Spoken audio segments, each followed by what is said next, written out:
Praise the Lord. கர்த்தருடைய நாமம் இந்த காலைவேளையில் மகிமைப்படுவதாக. நான் ஒருமித்து இந்த காலையில் தேவன் சந்நிதியில் வர உதவி செய்த தேவனுக்காய் நான் ஆண்டவரை நன்றி செலுத்துகிறேன். இந்த நாளிலும் 118வது சங்கீதம் அதன் 6வது வசனத்தை வாசிக்கிறேன். கர்த்தர் என் பட்சத்தில் இருக்கிறார், நான் பயப்படேன். மனுஷன் எனக்கு என்ன செய்வான்? கர்த்தர் என் பட்சத்தில் இருக்கிறார், என் சார்பில் இருக்கிறார். எஸ், இந்த உறுதி ஒரு தேவ பிள்ளைக்கு எப்படி வரும்? எல்லாரும் பொதுவாக சொல்லலாம், கர்த்தர் என்னோடு இருக்கிறார், கர்த்தர் என்னோடு இருக்கிறார். நீ சிம்பிளாக சொல்லிடுவீங்க.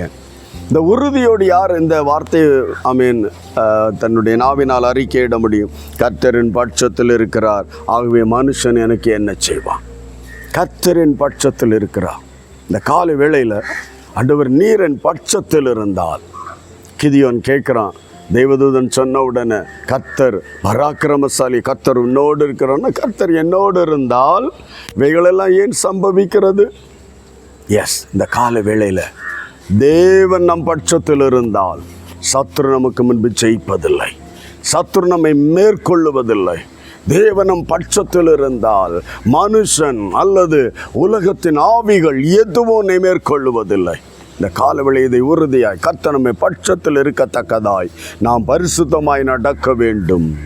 அசுத்தத்தில் தேவன் வந்து வாசம் பண்ணுவதில்லை, துன்மார்க்கனோடு தேவன் வந்து வாசம் பண்ணுவதில்லை. ஹல்லேலூயா, ஆமென். பாவிகளை நேசிக்கிறவர், பாவத்தை வெறுக்கிற தேவன். இந்த காலை வேளையில் ஆண்டவரே நீர் என் பட்சத்தில் இருக்க வேண்டும். தீமையான, வேதனையான, துன்பமான சம்பவங்கள் நம்மளுக்கு வரும்போது ஏன் ஆண்டவரே என்று கேட்காமல், ஆண்டவர் நீ என் பட்சத்தில் வாங்கப்பான்னு கூப்பிடு. ஹல்லேலூயா. மனுஷன் எதிராய் நிற்கிற மனுஷன் சிதறி போவான், சிதறப்படுவான்.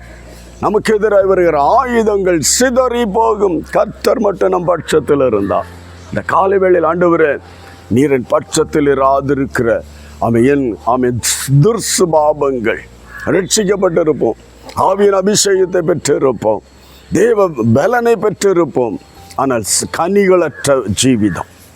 வரங்கள் உண்டு, ஆவியின் பலன் உண்டு, கனியற்ற ஜீவிதம். தேவன் எப்படி பண்ண சார்பில் நம் பட்சத்தில் இருக்க முடியும்?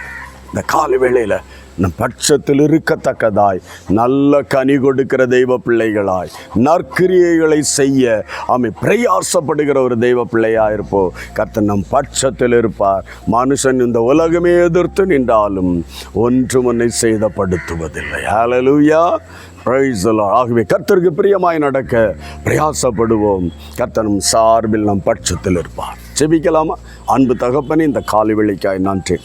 என்னோடு இணைந்து ஜெபிக்கிற எல்லா தெய்வ பிள்ளைகளையும் இந்த காலவெளியினுடைய சமூகத்தில் ஒப்பு கொடுத்து ஜெபிக்கிற விசேஷமாய் ஆண்டவரே, ஆமேன், கர்த்தர் என் பட்சத்தில் இருக்கிறார் என்று தன்னையே ஏமாற்றி கொள்ளாதபடிக்கு நல்ல கனியுள்ள ஒரு ஜீவிதம் வெளிப்பட, ஆண்டவரே பேரளவுக்கு வெளிவேஷத்துக்கல்ல, உள்ளான இருதயத்தில் கர்த்தருக்கு பிரியமான கனி கொடுக்கிற ஒரு தெய்வ பிள்ளையாய் காணப்பட கர்த்தர் பட்சத்தில் இருப்பதை உறுதிப்படுத்தி கொள்ள, ஆண்டவரே எதிராய் எழும்பின எத்தனை ஆயுதங்களான ஒரு யுத்தம் எழும்பினாலும் அது என்னை மேற்கொள்ளாது. கர்த்தரின் பட்சத்தில் என்கிற அந்த விசுவாசம், அந்த உறுதியை கர்த்தர் எல்லா தெய்வ பிள்ளைகளும் கொடுப்பீராக, காத்து கொள்வீராக. கர்த்தர் அப்படி செய்யப்படுறதுக்காக நன்றி. இயேசுவின் நாமத்தில் பிதாவே, ஆமென், ஆமென். கர்த்தர் நம் பட்சத்தில் இருந்தால் நமக்கு எதிராய் மனுஷன் எப்படி எதிராய் எழும்பினாலும் ஒன்று சேதப்படுத்தவில்லை. God bless you. Praise the Lord.